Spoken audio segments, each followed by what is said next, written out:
Nah, terus ada eh,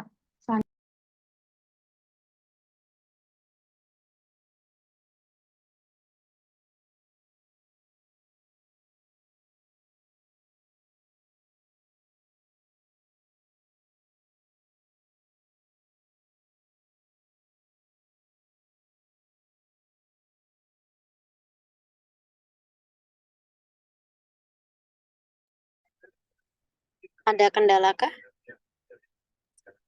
Iya, maaf Bu, sepertinya ada kendala. Next Sedang presenter recording. ya. Ini masih sama atau presenter selanjutnya? Masih presenter yang Masih sama. Iza, Bu. Oh, agak lempar mungkin. halo Ibu, maaf tadi salah pencet Ibu. Oke, oke, oke. Ya udah lanjut. Iya, nah lanjut eh, yang terakhir itu ada dari target marketing itu bisa membuat eh, apa ya, brand kita itu bisa menjadi lebih terkenal gitu loh. Jadi kayak ini belum on cam ya, maaf Bu. Membantu meningkatkan peluang dari perusahaan kita itu untuk mencapai tujuan. Kayak kan tujuan kita nih pengen menarik perhatian konsumen ya. Nah, dari situ kita tuh bisa melihat kan kita sudah memasarkan dengan cara yang lebih menarik gitu. Nah, otomatis si konsumen itu akan lebih tertarik dan melihat gitu loh. Oh, ternyata perusahaan ini melakukan produk yang cukup menarik gitu ya, cukup sangat memenuhi kebutuhan dan keinginan mereka gitu. Nah, dari situ kan kita bisa dapat eh, apa namanya, kayak apa tuh namanya, yang langganan beli di kita gitu. Pokoknya kayak konsumen tetap yang beli di kita gitu. Nah, itu kan bisa meningkatkan eh, dari apa usaha di perusahaan kita. Nah, eh, contoh kasusnya ya. Oh ya, selanjutnya kayak seperti contohnya gini. Kan perusahaan produk Nike. Nah, produk Nike itu kan sepatu. Nah, akan tetapi dia ini menargetkan pasar eh, kayak bukan hanya sepatu aja. Dia juga mengeluarkan kayak baju olahraga, celana, topi, kayak gitu-gitu kan. Pokoknya apapun yang berbau olahraga.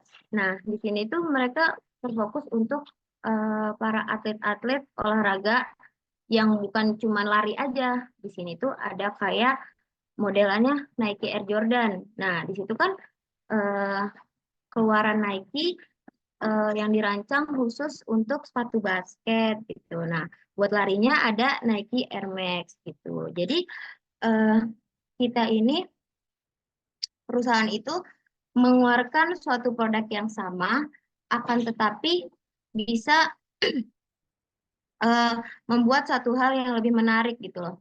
Nih, misal kayak Nike, dia kan emang brand sepatu, cuman dia mengeluarkan eh, banyak berbagai macam jenis sepatu, ya kayak khususnya buat sepatu basket, sepatu lari, kayak gitu. Dan kayak sepatu gaya juga ada kan di Nike gitu. Nah, selanjutnya itu proses target marketing. Boleh di next slide. Nah, di sini itu ada proses dari target marketing itu sendiri. Di sini ada segmentation, ada targeting, dan positioning. Nah, segmentation itu apa? Kita itu harus mengidentifikasi dan mendeskripsikan segmen pasar. Nah, setelah kita mengidentifikasi dan mendeskripsikan segmen pasar, kita lanjut ke targeting, yang dimana kita mengevaluasi segmen dan memutuskan segmen mana nih yang akan kita tuju, segmen mana yang akan kita pilih. Nah, selanjutnya dari situ baru nih kita positioning, yaitu mengembangkan bauran pasaran yang akan menciptakan keunggulan kompetitif di benak target pasar yang dipilih. Jadi setelah kita menargetkan segmen pasar yang kita pilih, barulah kita lanjut ke positioning itu. Nah, Selanjutnya, materi-materi ini akan dijelaskan oleh rekan-rekan saya. Bentar. Tadi boleh dijelaskan perbedaan antara segmenting dan targeting. Aktivitasnya apa coba?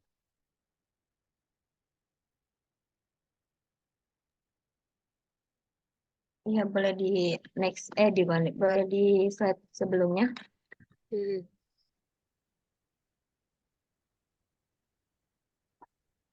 Slide sebelumnya. Nah, back slide. Nah, oh ya, segmentation dan targeting. Nah, di sini kan segmentation itu kan kita mengidentifikasi dan mendeskripsikan segmen pasar.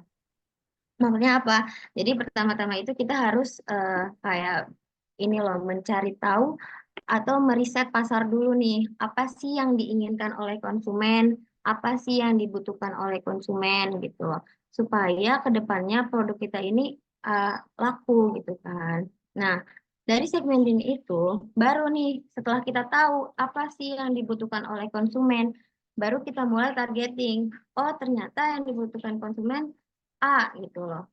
Misalkan. Nah, baru kita mengevaluasi nih dari segmen pasar, kita cari target mana nih yang kita kira-kira yang cocok sama yang dibutuhkan oleh konsumen. Kayak gitu, kayak gitu. Baru setelah itu kita positioning. Boleh dilanjut? Bentar Iza. Jadi kalau saya mau mempertegas di perbedaan segmenting sama targeting karena ini kerap jadi hal yang blunder ya bagi banyak mahasiswa bahkan yang udah ditanya waktu habis magang misalnya ya. Misalnya ngapain di sana terus suruh analisa segmentasi sama targetingnya itu blunder. Nah, sebenarnya pada dasarnya aktivitas pemasar ketika mereka melakukan segmentasi, itu mereka mengidentifikasi pasar mereka sesuai dengan karakteristik yang sama. Jadi dikategorikan. Ada apa aja sih di pasar? Oh, di pasarnya saat ini ada generasi milenial dengan hobinya itu ngapain.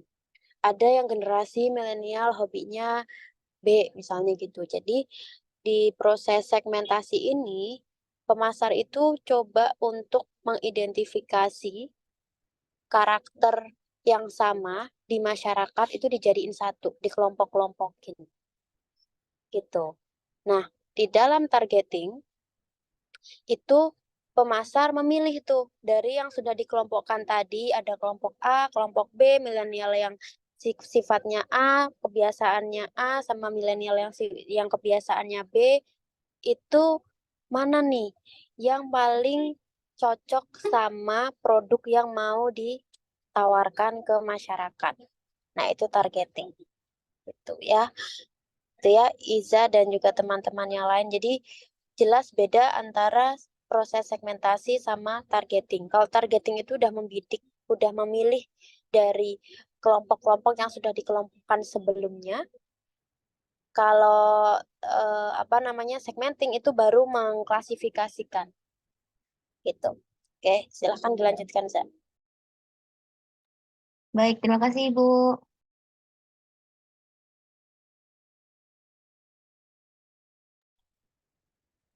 Baik, untuk penjelasan selanjutnya akan dijelaskan oleh saya. Nah, segmentasi itu apa sih? Segmentasi merupakan proses membagi pasar konsumen yang tadinya besar nih menjadi kelompok-kelompok yang lebih kecil dengan karakteristik, kebutuhan, dan perilaku yang serupa. Nah, hal ini dapat dilakukan agar perusahaan dapat memahami dan menargetkan konsumennya tuh jauh lebih efektif. Nah, lalu ada segmenting consumer market ya, yang nanti akan dipecah lagi menjadi tiga, yaitu berdasarkan demografis, psikografik, dan behavior. Next slide.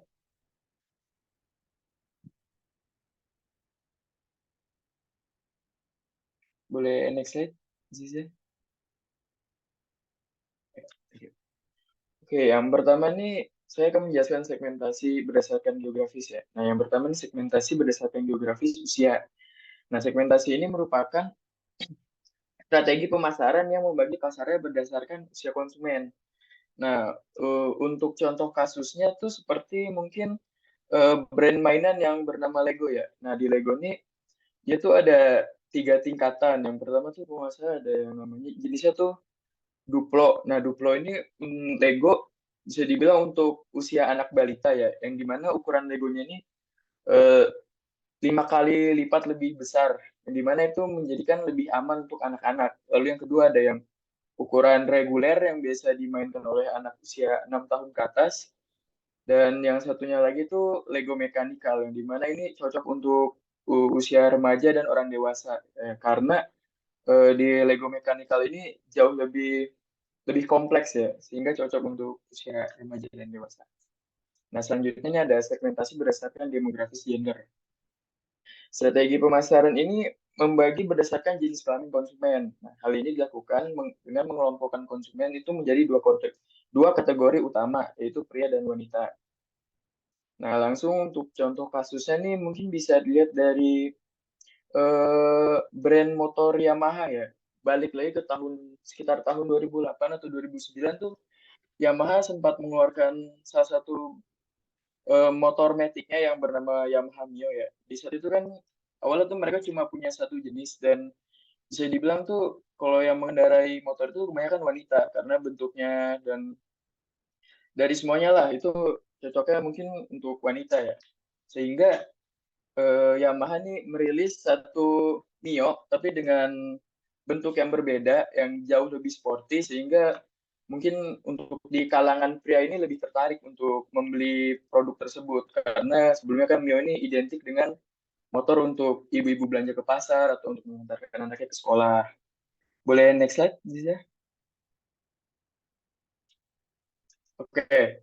Selanjutnya nih segmentasi berdasarkan demografis itu siklus hidup keluarga. Nah, ini nih merupakan strategi pemasaran yang membagi pasar berdasarkan tahap perkembangan keluarga. Nah, hal ini dapat dikelompokkan konsumen ke dalam kategori berdasarkan status pernikahan, jumlah anak, dan usia anak. Mungkin untuk contohnya bisa dilihat dari yang pertama mungkin ada seperti brand lagi, kembali ke brand kendaraan. Nah, kalau di mobil ini mungkin di edisi low end ya, atau untuk mobil-mobil LCGC itu kan ada banyak jenisnya ya, seperti kalau di Toyota tuh nggak salah ada yang namanya Ayla. Nah, Ayla ini kan mobil tuh yang cuma muat untuk 5 seater ya, 5 penumpang doang. Nah, habis itu Daihatsu ini juga merilis jenisnya yang low end car juga, namanya tuh Sigra, tipenya Sigra, dan itu 7 seater. Nah, mungkin untuk keluarga-keluarga yang sudah memiliki jumlah anak yang lebih sehingga bisa menampung lebih banyak keluarga, mungkin itu cocok untuk mereka. Selain itu ada juga mungkin seperti asuransi ya. Karena ketika pasangan suami istri sudah memiliki anak, tentunya asuransi jiwa ini bisa menjadi concern utama karena ya kita tidak tahu apa yang akan terjadi ke depannya. Lalu yang selanjutnya segmentasi berdasarkan demografi, pendapatan, dan kelas sosial. Strategi pemasaran ini membagi pasar berdasarkan tingkat pendapatan dan kelas konsumen. Nah, pendapatan ini kan jumlah uang yang diterima konsumen dalam periode waktu tertentu. Kelas sosial adalah kelompok sosial yang memiliki peringkat dan status yang sama dalam masyarakat. Oke. Langsung ke contoh kasusnya. Contoh kasusnya saya akan mengambil dari salah satu brand kendaraan lagi.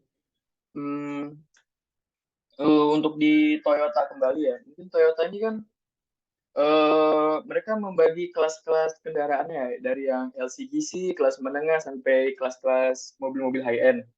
Nah, mungkin untuk di kelas menengah ke bawah ini Toyota ini merilis kayak mobil-mobil LCGC yang dimana dengan harga yang jauh lebih murah dan bisa eh, memberikan DP awal yang jauh lebih murah sehingga itu dapat menarik minat pelanggan untuk yang ekonomi menengah ke bawah. Nah, habis itu selain itu mungkin eh, seperti ada apa ya jenis-jenis mobilnya sih. Kayak misalnya di Avanza nih kan tipenya tuh kan nggak selalu tipenya kan ada banyak ya kayak misalnya dari yang tipe terendahnya G sampai tipe ke atasnya Veloz. Nah itu mungkin bisa menjadi salah satu pembagian segmentasi berdasarkan kelas sosial. Next slide.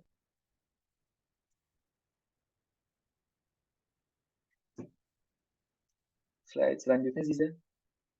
Ya. Selanjutnya akan dilanjutkan kembali oleh teman rekan saya. Oke. Selanjutnya yaitu segmentasi berdasarkan demografi etnis. Praktik membagi pasar berdasarkan latar belakang etnis atau budaya konsumen. Biasanya hal ini memungkinkan perusahaan untuk memahami referensi kebutuhan juga kebiasaan konsumen. Contohnya misalkan produk Indomie. Indomie kan cita rasanya banyak ya, ada rendang, ayam geprek segala macam. Mungkin itu kenapa dia bikin banyak rasa, karena dia ngikutin kebutuhan konsumen dan kebiasaan konsumen tuh biasanya makan yang rasa apa, rendang kan misal. Terus selanjutnya segmentasi berdasarkan geografis tempat tinggal. Strategi pemasaran ini membagi konsumen berdasarkan lokasi geografis atau tempat wilayahnya, tempat tinggalnya. Contohnya ini ada The North Face. The North Face ini perusahaan pakaian yang buat outdoor gitu. Misalkan cuaca iklimnya tempat tinggal itu lagi musim dingin, mungkin dia membuat baju yang berbahan tebal seperti jaket atau yang berbulu seperti itu. Selanjutnya, segmentasi berdasarkan psikografis. Yaitu pendekatan yang membagi pasar berdasarkan karakteristik psikologis, nilai, sikap, minat, dan gaya hidup konsumen. Contohnya misalkan Starbucks. Starbucks ini dari perusahaan perkopian. Kenapa dia ini mungkin tempat minumnya lebih mahal segala macam, kayak cocok tuh buat kalangan atas gitu. Karena dia mengikuti gaya hidup konsumen dan yang datang ke situ juga pasti menyesuaikan. Dan selanjutnya segmentasi berdasarkan perilaku. Yaitu pendekatan yang umum digunakan dalam pemasaran untuk membagi konsumen berdasarkan cara mereka berinteraksi dengan produk atau layanan tertentu. Contoh perusahaan penerbangan, misalkan Sriwijaya Air. Sriwijaya Air ini dia menargetkan nih kepada konsumen, adakah konsumen yang naik pesawat ini untuk liburan doang atau untuk keluar negeri tapi keluar kota atau tapi berbisnis. Jadi dia menyesuaikan konsumen dan menyesuaikan juga konsumen yang kadang membeli tiket itu lebih memilih secara online karena lebih simpel. Terus selanjutnya segmentasi pasar B2B atau bisnis ke bisnis. Itu proses membagi pasar bisnis berdasarkan karakteristik dan kebutuhan perusahaan sebagai pelanggan, bukan individu. Contoh yang umumnya dari ukuran perusahaan seperti perusahaan kecil, menengah, atau besar. Yang kedua, industri berdasarkan industri atau sektor bisnis tertentu, seperti teknologi, kesehatan, keuangan, atau manufaktur.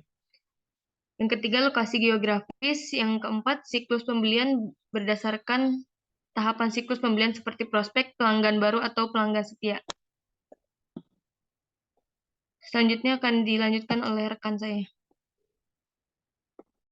Oke, selanjutnya ada yang namanya targeting. Nah, setelah kita ngelakuin yang namanya segmentasi, pasti akan dilanjutin yang namanya targeting. Targeting ini adalah strategi yang ngelibatin evaluasi daya tarik setiap segmen tadi yang potensial oleh seorang pemasar, yang kemudian akan diputuskan kelompok mana aja yang dapat investasi sumber daya mereka guna mengubah calon pelanggan menjadi pelanggan yang aktif. Boleh di next?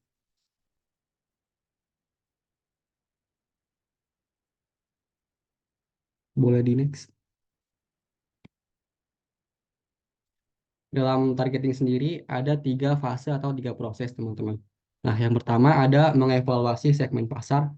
Nah, evaluasi segmen pasar ini adalah proses yang mana untuk menilai apakah segmentasi pasar yang udah dilakuin tadi berhasil atau enggak gitu ya. evaluasi ini penting banget nih buat yang namanya mastiin bahwa perusahaan bisa menyasar atau menjangkau pasar yang tepat dengan strategi yang tepat juga.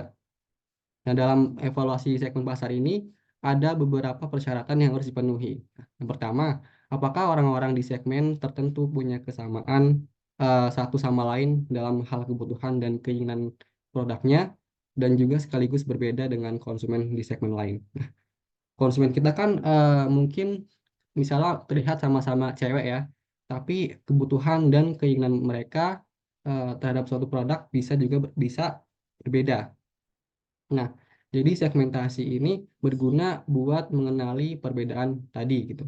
Nah, misalnya contoh kasus di Originot ya, mereka mengeluarkan produk pelembab. Nah, meskipun sama-sama misalnya konsumennya sama-sama ngeluh kulit kering nih, antara apa namanya contohnya konsumen wanita kantoran dan juga ibu-ibu rumah tangga. Nah, meskipun mereka ngeluh kulit yang kering, tapi apa belum tentu mereka butuh produk yang sama persis. Nah, ibu-ibu kantoran mungkin mereka butuh pelembab yang cepat menyerap ya, dan tahan lama karena bakal digunain atau kegiatannya bakal lama di kantor gitu. Sementara ibu rumah tangga mungkin butuh yang bisa lebih melembabkan dan juga menutrisi karena kegiatannya banyak di rumah gitu. Nah, intinya ini konsumen dalam satu segmen ini cenderung punya kebutuhan dan keinginan produk yang mirip satu sama lain. Tapi konsumen antar segmen bisa aja jauh berbeda kebutuhan dan keinginannya. Nah, kesimpulannya, kalau semua konsumen kebutuhannya sama, maka si pemasar ini nggak perlu repot-repot yang namanya bagi-bagi segmen. Cukup pakai yang namanya mass marketing atau pemasaran massal. Nah, namun, karena biasanya kebutuhan dan keinginan konsumen ini berbeda-beda, maka segmentasi diperlukan buat yang namanya membuat pemasaran lebih tepat sasaran dan produknya lebih bisa sesuai dengan apa yang mereka inginkan gitu. Yang kedua, bisakah pemasar mengukur segmennya? Nah, pemasar perlu juga mengukur yang namanya segmen pasar. Sebelum memutuskan apakah segmen tersebut menguntungkan buat perusahaan. Nah, buat apa sih mengukur segmen pasar ini? Ada dua alasannya. Satu, mengetahui ukuran segmen. Ukuran segmen ini ada misalnya kayak berapa banyak sih orang yang termasuk dalam segmen itu, dan apakah segmen ini cukup besar untuk menjadi target pasar yang menguntungkan. Yang kedua, mengetahui daya beli segmen. Daya beli segmen ini maksudnya kayak berapa banyak uang yang bisa uang yang dimiliki oleh orang-orang dalam segmen itu dan apakah mereka mampu beli produk atau layanan yang bakal ditawarin gitu. Contohnya kayak perusahaan di Originot ini dia mau ngeluncurin produk perawatan kulit khusus buat remaja cewek gitu ya. Maka mereka perlu yang namanya mengukur segmen remaja cewek ini buat mengetahui berapa banyak sih remaja cewek di Indonesia dan berapa duit yang mereka punya nih buat beli produk kosmetik ini. Nah, dengan informasi tadi, eh, di Originot bisa menilai apakah segmen remaja cewek ini cukup besar dan memiliki daya beli yang cukup untuk membuat produk perawatan kulit khusus buat mereka. Nah, syarat yang ketiga ada apakah segmennya cukup besar untuk menguntungkan sekarang dan di masa depan atau sustainable. Nah, pertanyaan ini mungkin menanyakan kayak jumlah konsumen dalam segmen tertentu ini cukup banyak atau enggak nih untuk menghasilkan keuntungan bagi si perusahaan. Nah, ini penting banget karena yang pertama eh, dalam mengembangkan produk ya atau produk baru juga membutuhkan biaya yang besar, kayak biaya penelitian, biaya produksi, dan juga biaya pemasaran. Nah, juga perusahaan ingin memastikan kalau mereka bisa menghasilkan produk dengan keuntungan dari produk baru mereka gitu. Nah, syarat yang keempat ada apakah komunikasi pemasaran dapat menjangkau segmen tersebut. Nih, bayangin kalau Originot mau ngasih tahu nih ke anak muda soal misalnya serum anti-aging yang mereka mau launching ya. Nah, pertanyaannya ini bisa nggak sih pesan mereka nyampe ke anak muda dengan benar? Nah, soalnya nggak semua cara promosi cocok buat semua orang kan. Misalnya kalau di Originot ini dia cuma pasang iklan di koran. Nah, mungkin nggak banyak anak muda yang mau baca koran kan. Nah, sebaliknya, kalau mereka ngajak kerjasama kayak selebgram atau influencer yang hits di kalangan anak muda, ini kemungkinan besar pesannya bakal nyampe dan anak muda ini jadi tahu tentang produk baru mereka gitu. Dan syarat yang kelima, apakah pemasar dapat melayani kebutuhan segmen tersebut secara memadai? Ya, bayangin lagi kalau di original tadi apa meluncurkan serum anti-aging ya.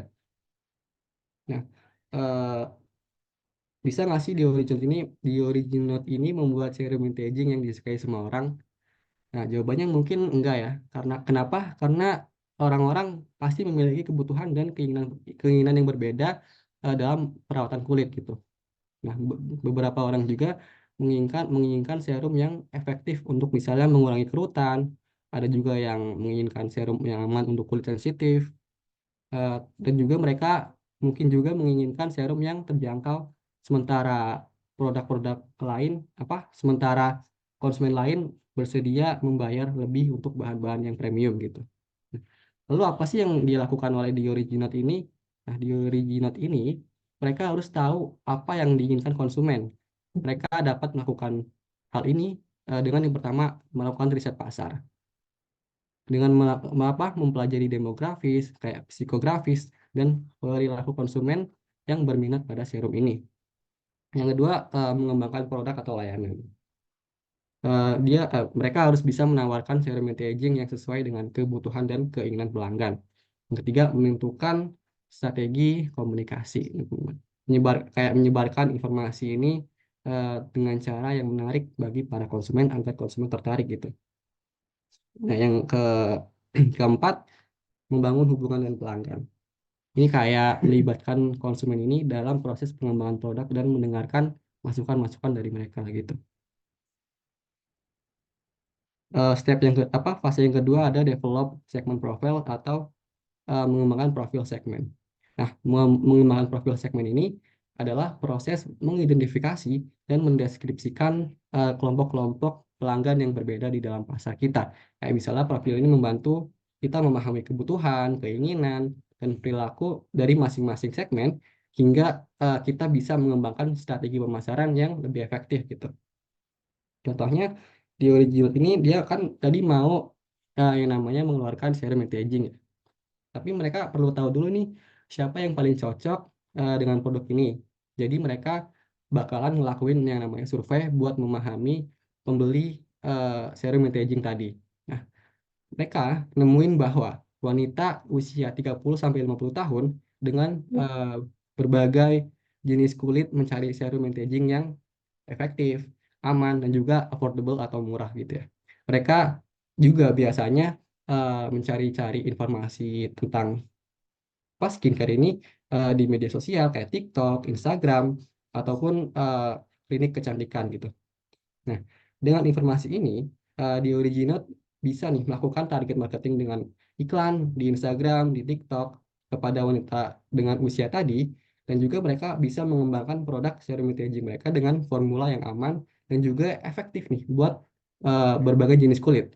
Serta mungkin saja bisa uh, melakukan kolaborasi dengan beberapa klinik kesehatan untuk menjangkau para konsumen gitu. Yang ketiga ada choose strategi marketing atau memilih strategi marketing. Nah, dalam targeting ini ada ada empat. Boleh di next slide dulu, next slide. Boleh di next slide. Oke, ada 4 jenis strategi marketing. Nah, yang pertama undifferentiated marketing. Nah, undifferentiated marketing ini kayak kita lagi jualin produk kita ke semua konsumen ya, tanpa meduliin mereka ini sukanya apa gitu. Kayak kita mau jualin boneka misalnya ke semua anak, bahkan ke anak laki-laki yang mungkin mereka lebih suka mainan mobil-mobilan gitu. Nah, contohnya di Original ini dia mau jualin serum anti-aging ya. Mereka nggak fokus nih ke jenis kulit atau usia tertentu gitu. Mereka mau jualin serumnya ini ke semua orang, ke semua konsumen, tanpa meduliin apakah orang itu butuh serum anti-aging atau enggak gitu. Kelebihan dari undifferentiated marketing ini Yang pertama lebih murah, karena kita nggak perlu yang namanya bikin banyak jenis produk. Yang kedua lebih mudah. Yang kedua lebih mudah ya, karena kita nggak perlu banyak juga yang namanya biaya buat iklan dan juga promosi gitu. Kekurangannya, yang pertama mungkin nggak semua orang bakal suka nih, karena ada ya orang yang nggak butuh serum anti-aging gitu.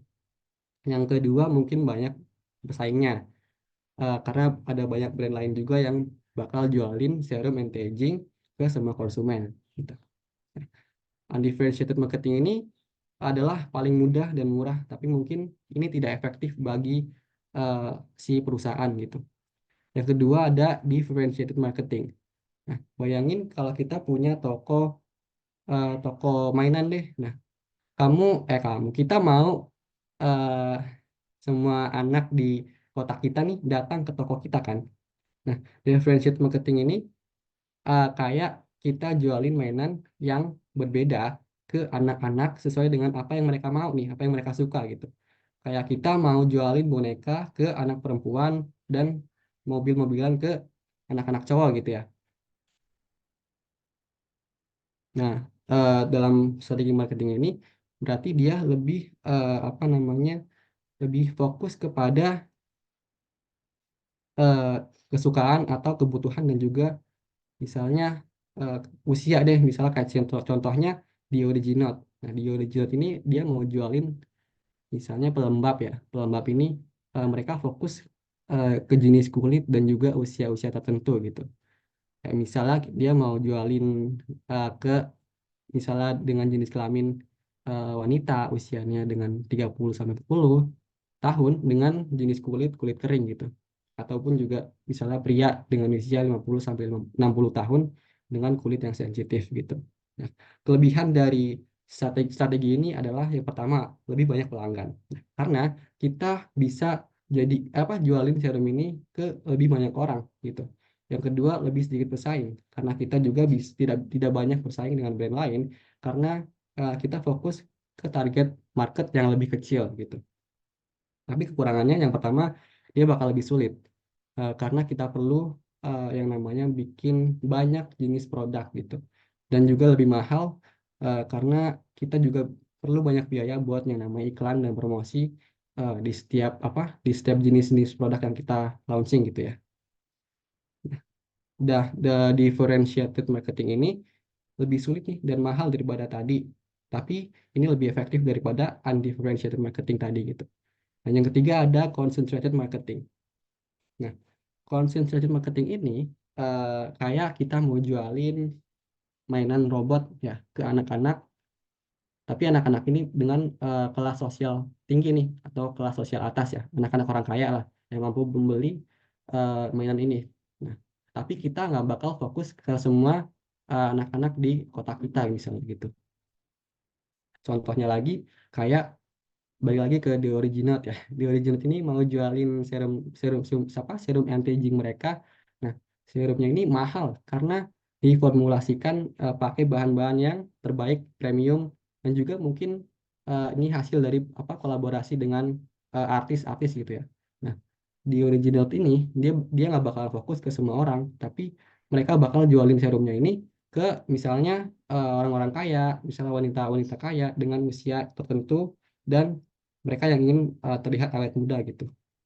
Nah, kelebihan dari strategi marketing ini yang pertama lebih mudah karena kita nggak perlu yang namanya banyak biaya buat yang iklan atau promosi karena kita ini bakal fokus ke target pasar yang lebih kecil gitu. Yang kedua mungkin lebih banyak keuntungan karena kita bisa jualin serum ini dengan harga yang lebih tinggi nih gitu. Dan kekurangannya bakal lebih sedikit pelanggan karena kita hanya fokus jualin serum ini atau produk ini ke orang-orang dengan kelas kelas sosial tinggi gitu ya, orang-orang kaya gitu. Dan yang kedua pasti lebih banyak pesaing karena banyak brand lain juga yang jualin serum-serum premium ini ke orang-orang kaya gitu. Nah, kesimpulannya ini concentrated marketing ini paling mudah dan juga menguntungkan memperoleh profit yang gede. Nah, tapi kekurangannya adalah pelanggannya sedikit gitu. Nah, yang terakhir ada customized marketing. Nah, customized marketing ini bayangin kalau kita kalau di original ini mereka mau jualin serumnya mereka, tapi mereka nggak hanya fokus ke jenis kulit tertentu dan usia tertentu gitu, tapi juga kebutuhan dan kemampuan daya beli dari setiap pelanggan. Nah, mereka bisa jualin serum-serum yang berbeda, misalnya untuk wanita usia sekian dengan jenis kulit kering yang yang misalnya ingin mencerahkan wajah atau ingin menghilangkan kerutan atau juga ingin menghilangkan jerawat gitu ya. Nah, di original juga dia bakal menawarkan layanan konsultasi buat membantu pelanggan memilih serum yang tepat gitu. Nah, kelebihannya ini eh, strategi marketing ini bakal menarik lebih banyak pelanggan karena kita bisa jualin produk kita ke lebih banyak orang karena kita menawarkan produk dengan sesuai dengan kebutuhan mereka dan juga bakal lebih lebih sedikit bersaing karena kita karena kita nggak bakal banyak bersaing dengan brand lain karena kita menawarkan produk-produk yang unik gitu. Tapi kekurangannya yang pertama lebih sulit ya, karena kita perlu banyak waktu dan juga tenaga buat memahamin apa sih kebutuhan dan keinginan pelanggan gitu. Dan juga pastinya bakalan lebih mahal karena kita juga perlu yang namanya banyak biaya dalam produksi dari produk-produk yang berbeda buat setiap pelanggan. Nah, customized marketing ini paling sulit dan mahal, tapi ini adalah strategi yang paling efektif gitu. Untuk selanjutnya bakal dijelasin sama rekan saya. Terima kasih. Baik, terima kasih Haji. Sebelumnya apakah suara saya terdengar? Terdengar. Terdengar ya, Chef? Oke, sekarang saya akan menjelaskan tahap terakhir dari STP yaitu positioning. Nah, secara definisi, positioning itu adalah proses yang dilakukan untuk menempatkan produk atau merek dalam benak konsumen sehingga memperoleh citra yang unik dan relevan dalam pikiran mereka, yang membedakan produk atau merek tersebut dari pesaingnya. Nah, saya mengutip quote dari salah satu bapak marketing dan positioning dan juga marketing strategis profesional yaitu Al Rice and Jack Trout. Positioning is not what you do to a product. Positioning is what you do to the mind of the prospect. That is, you place the product in the mind of the potential buyer. Jadi emang positioning itu apa yang kita lakukan pada produk, tapi tujuan utama positioning itu adalah apa yang kita lakukan pada pikiran calon pembeli ataupun pembeli tetap kita yang udah lama, sehingga eh, produk atau brand kita itu ada di top of mind daripada para calon buyer kita. Nah, positioning ini melibatkan bagaimana sebuah merek atau produk diposisikan dalam benak konsumen dengan memanfaatkan atribut-atribut yang membedakannya dari pesaing atau dan memenuhi kebutuhan dan keinginan pasar market kita, pasar target kita. Maaf. Nah, contoh yang saya ambil dari positioning ini yaitu kopi kenangan. Nah, dengan targeting pekerja kantoran yang membutuhkan kopi untuk fokus, mahasiswa yang mencari tempat nongkrong untuk mengerjakan tugas, dan juga pecinta kopi yang ingin merasakan berbagai kopi kekinian dengan rasa yang unik namun dengan harga yang terjangkau. Positioning kopi kenangan yaitu yang pertama, kopinya berkualitas namun dengan harga yang tetap terjangkau. Yang kedua, praktis dan mudah diakses melalui aplikasi dan juga lokasi dan tempatnya dapat ditemui di mana-mana sehingga dapat mudah diakses oleh mahasiswa. Yang terakhir, menawarkan berbagai rasa kopi kekinian yang unik sehingga mahasiswa yang pecinta kopi juga tidak jenuh dengan kopi yang rasanya begitu saja. Nah, boleh di next slide. Nah, selanjutnya di positioning itu ada beberapa step. Lebih tepatnya ada 4 step. Oke, tahap positioning merupakan tahap penting dalam strategi pemasaran yang bertujuan untuk menempatkan produk atau merek kita secara unik di benak atau pikiran konsumen, sehingga membedakan dari pesaing-pesaing yang ada di pasar. Nah, yang step pertama yaitu analyze competitor position, atau bahasa Indonesia analisis posisi kompetitor atau pesaing. Tahap pertama ini adalah menganalisis posisi pesaing kita di pasar. Ini melibatkan identifikasi kekuatan dan kelemahan pesaing, serta memahami bagaimana mereka atau pesaing kita ini mempromosikan atau memposisikan produk atau merek mereka. Nah, kita ini perlu memperhatikan elemen seperti harga, kualitas produk, layanan pelanggan, distribusi, dan citra dari merek pesaing kita. Nah, selanjutnya ada define your competitive advantage. Selanjutnya, kita ini perlu menentukan keunggulan kompetitif dari produk atau merek kita. Nah, hal ini dapat dihasilkan kalau kita udah menganalisis kompetitor position kita tadi. Nah, hal ini melibatkan identifikasi atribut atau fitur yang membuat produk atau merek kita unggul dari pesaing. Misalnya, keunggulan kompetitif biasa berupa kualitas produk yang lebih baik, harga yang lebih terjangkau, inovasi produk, layanan pelanggan yang lebih baik, atau citra merek yang lebih kuat. Nah, selanjutnya adalah finalize the marketing mix. Kita semua tahu marketing mix ini terdiri dari 4Ps, yaitu place, promotion, product, dan price.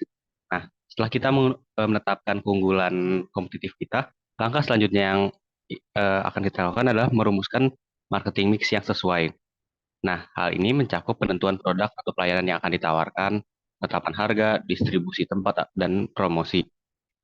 Kita perlu memastikan bahwa keputusan yang kita ambil dalam setiap elemen marketing mix ini mendukung posisi yang ingin kita capai di pasar supaya hasilnya maksimal dan sesuai dengan yang kita mau untuk positioning kita di pasar nantinya.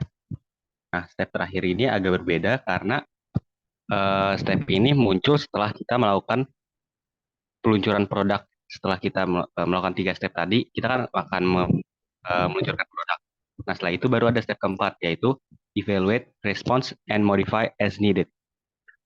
Nah, setelah meluncurkan produk atau merek kita dengan strategi positioning yang kita telah ditetapkan, kita perlu terus memantau respon konsumen dan kinerja produk kita di pasar.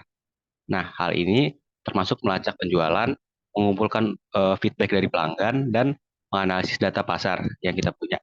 Nah, jika diperlukan, kita itu harus siap juga untuk melakukan perubahan atau penyesuaian pada strategi positioning atau marketing mix agar produk kita ini tetap relevan dan efektif dalam menghadapi perubahan kondisi pasar atau respon konsumen. Nah, contohnya pengaplikasiannya itu misalnya kita punya perusahaan yang ingin memproduksi sepatu olahraga dan ingin menempatkan merek kita sebagai pilihan utama bagi pelari yang mencari sepatu yang nyaman dan tahan lama. Nah, setelah kita menganalisis posisi pesaing atau kompetitor, kita itu menemukan bahwa beberapa merek terkenal itu menawarkan sepatu dengan teknologi terbaru, namun harganya tinggi. Nah, sementara merek lainnya itu fokusnya pada harga yang lebih terjangkau, tapi kualitasnya tuh agak kompromi gitulah, tapi kualitasnya agak di bawah dibanding merek yang fokus pada harga yang tinggi itu tadi. Nah, dari analisis ini, kita itu bisa memunculkan keunggulan kompetitif kita, yaitu kualitasnya premium, menggabungkan antara kualitas premium dengan harga yang terjangkau. Nah, setelah itu, kita dapat merumuskan marketing mix dengan menawarkan sepatu olahraga produk kita ini berkualitas tinggi dengan harga yang kompetitif, menempatkannya di toko-toko olahraga terkemuka, serta penjualannya melalui online, dan mempromosikan keunggulan kenyamanan dan tahan lama produk kita melalui kampanye dan endorsement atlet. Kemudian, kita itu bisa terus memantau tanggapan konsumen atau feedbacknya sesuai strategi yang kita butuhkan. Misalnya, dengan menyesuaikan harga atau meningkatkan promosi jika ada pesaing yang baru masuk pasar atau jika ada perubahan dalam preferensi konsumen atau customer kita. Boleh slide selanjutnya. Nah, slide yang ini saya akan menjelaskan brand personality. Nah, brand personality itu secara definisi adalah karakteristik atau sifat-sifat manusia yang diatributkan kepada sebuah merek. Nah, ini adalah cara konsumen mempersepsikan dan berhubungan dengan sebuah merek seolah-olah itu adalah seorang manusia. Nah, secara singkat, brand personality itu adalah cara kita memanusiakan brand atau produk yang kita punya sehingga memiliki kedekatan emosional kepada calon buyer atau buyer kita.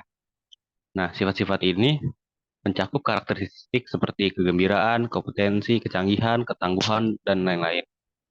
Nah, dalam membangun sebuah brand personality, itu membantu menciptakan hubungan emosional yang lebih mendalam dengan konsumen dan membedakan merek kita dibanding merek pesaing atau kompetitor kita. Sehingga misalnya sebuah merek dapat memiliki personality yang inovatif, ceria, dan ramah misalnya. Ya, nah, contoh dari yang tadi itu misalnya kita mikirin mainan pasti kita biasanya mikirinnya Lego karena inovatif pasti, ceria udah pasti karena itu dimainin anak-anak. Nah, yang membuat konsumen merasa lebih terhubung dan tertarik pada merek tersebut itu yaitu dari brand personality yang kita buat tadi. Nah, contoh lain dari brand personality adalah saya ambil misalnya Coca-Cola dalam food and beverage. Nah, Coca-Cola itu memiliki brand personality yang bahagia, menyenangkan, dan selalu ada. Kan sering dikampanyekan seperti itu. Karena Coca-Cola itu seringkali kita temukan di acara-acara besar atau khususnya kebahagiaan. Mengapa begitu? Karena Coca-Cola itu merupakan minuman manis yang segar dan jika diminum bersama-sama itu rasanya seperti kita bercengkeramannya lebih leluasa dan lain-lain. Nah, kenapa sih brand personality itu penting? Saya mempunyai 6 alasan yang saya udah riset dari Google juga. Yang pertama itu memperkuat identitas merek. Brand personality membantu merek membedakan dirinya dari pesaing. Dengan memiliki karakteristik yang unik dan mudah diidentifikasi, merek itu dapat menarik atau mempertahankan perhatian konsumen. Yang kedua, membangun koneksi emosional. Konsumen itu cenderung membangun hubungan emosional dengan merek yang memiliki kepribadian yang mereka sukai atau dengan karakteristik yang sejalan dengan lain dan identitas mereka. Nah, kalau hal ini terjadi, ini tuh bisa meningkatkan atau mendapatkan loyalitas mereka. Kalau lebih baik lagi bisa mendapatkan loyalitas secara jangka panjang. Nah, selanjutnya adalah menginspirasi keputusan pembelian dari calon customer-nya. Ketika konsumen terhubung secara emosional dengan merek kita, mereka lebih cenderung memilihnya di antara opsi yang tersedia atau bisa dibilang top of mind mereka itu produk kita. Nah, kepribadian merek yang menarik dapat memengaruhi keputusan pembelian secara positif. Selanjutnya, membantu dalam diferensiasi. Dalam pasar yang penuh dengan produk layanan serupa, brand personality ini ngebantu kita nih buat muncul di atas permukaan untuk membedakan produk yang kita punya. Ini dapat menjadi hal penting untuk menciptakan nilai tambah dan keunggulan kompetitif dibanding pesaing yang ada di pasar. Selanjutnya, menarik segmen target yang tepat. Dengan memiliki kepribadian yang sesuai dengan preferensi pasar atau target pasar kita, merek dapat menarik perhatian segmen yang diinginkan dan membangun hubungan yang kuat dengan mereka.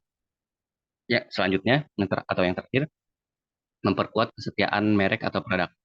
Nah, konsumen yang merasa terhubung secara emosional, mereka cenderung tetap setia, bahkan menjadi kalau bisa menjadi advokat merek yang setia.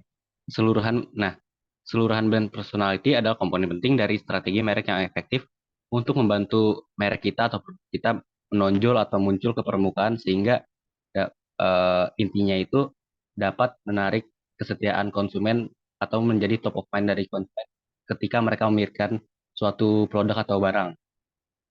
Nah, itu saja penjelasan brand personality dari saya.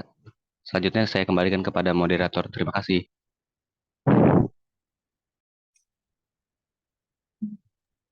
Oke, baik. Iza, maaf saya potong. Jadi saya ada meeting jam 9. Jadi mungkin nanti untuk sesi tanya jawabnya itu bisa by Zoom, terus nanti rekamannya bisa dikirim ke saya ya. Nah, mungkin saya mau meluruskan tadi rata-rata sudah betul semua tentang penjelasannya. Namun ada satu yang saya rasa masih salah kaprah dalam menjelaskan, yaitu terkait dengan strategi dalam targeting. Jadi tadi kan ada undifferentiate, ada concentrate marketing, ada differentiate marketing, ada customized marketing.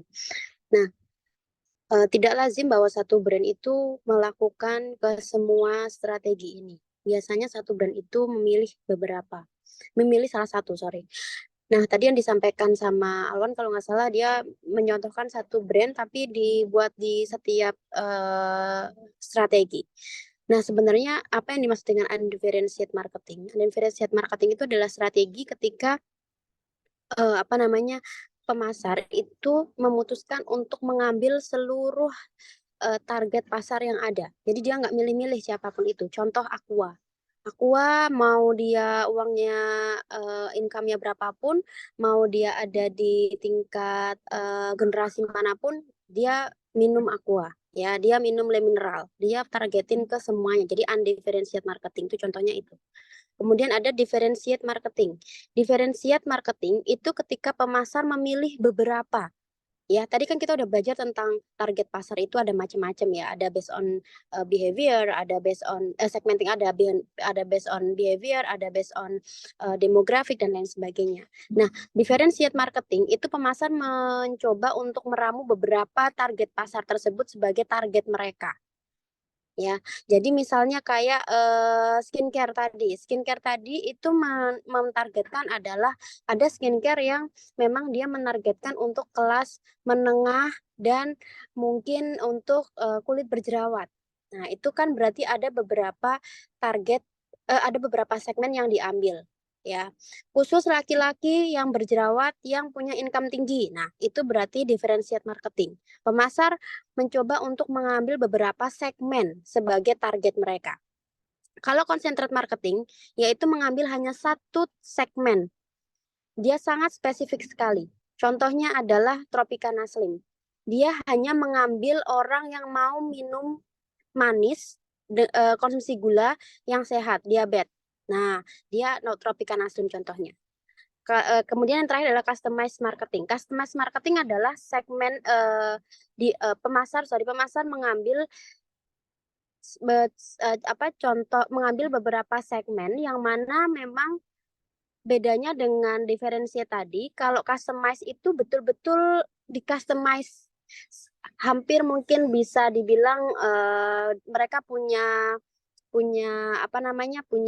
beberapa patokan gitu yang customize. Contohnya misalnya kalian mau beli Chat Time.